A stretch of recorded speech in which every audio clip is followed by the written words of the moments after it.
Mesdames et messieurs, bienvenue dans cette autre vidéo. Alors, je suis le docteur Joya. Aujourd'hui, je vais parler des problèmes de fertilité.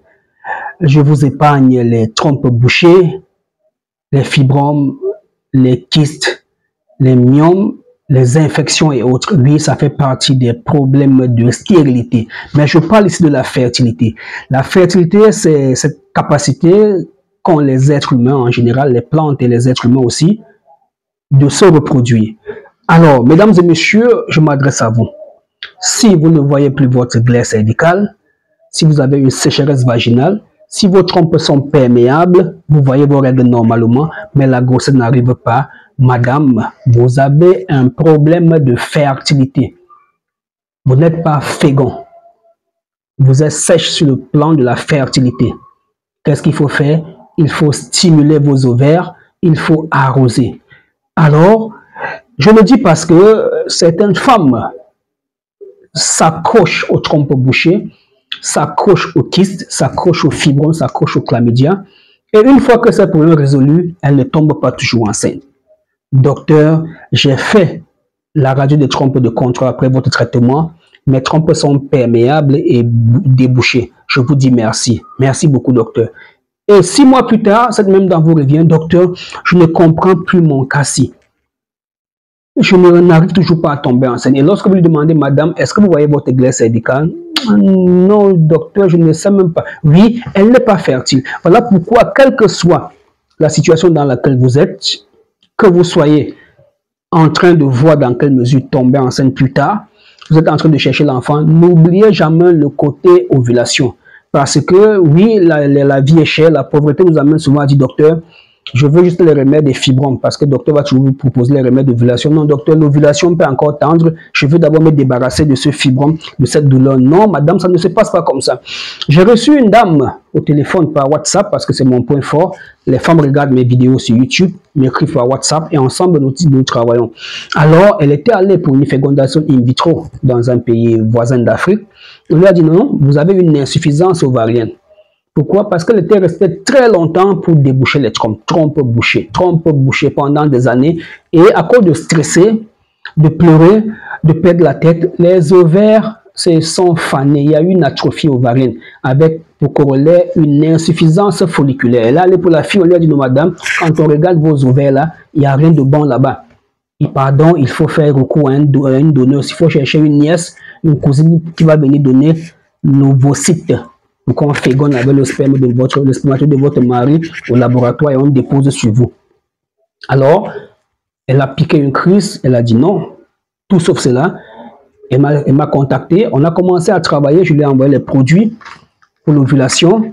D'accord, je lui ai envoyé les produits. Ce n'était pas seulement ça, hein, c'est tout un processus. Hein, lorsqu'il faut attendre que les règles arrivent, bon, un remède pour nettoyer tous ces règles, faire des poires.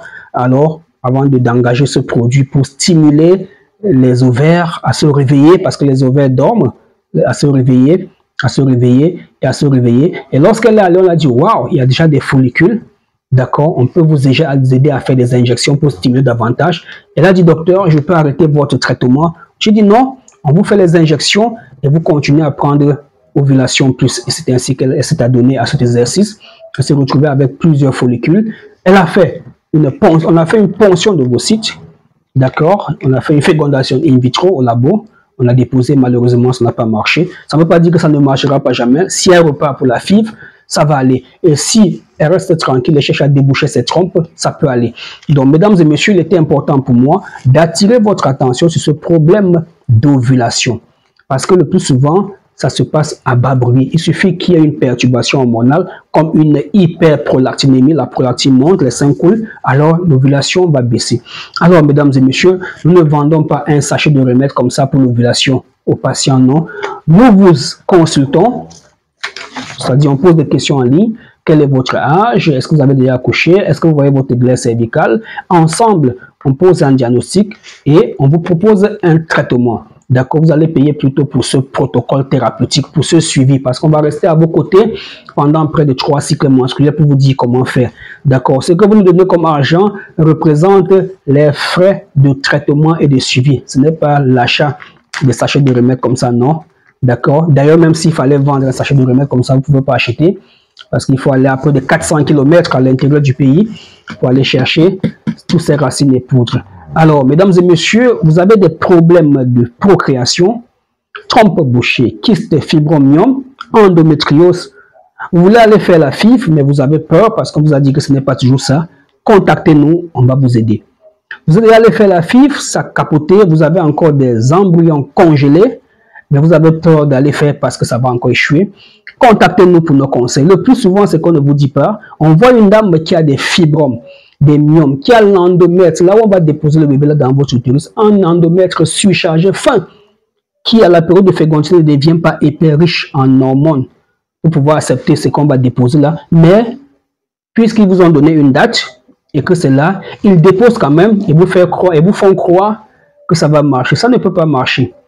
Un utérus polymyomateux, un utérus avec un adenomyose, avec des endométrioses, un utérus qui a subi des curetages trop appuyés avec pour conséquent une synéchie, n'est pas favorable pour aller faire une fécondation in vitro.